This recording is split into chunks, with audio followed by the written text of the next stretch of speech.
Hello, my name is Sam, and welcome to Brain Tech. In this video, I will show you how to get ChatGPT on iPhone.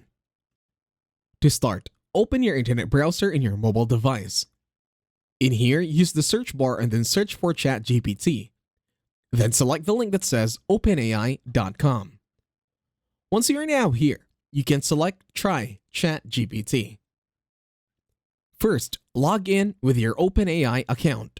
After logging in, select the icon in the middle with the arrow. In the pop-up, look for Add to Home Screen. Then, in here, give the home screen shortcut a title.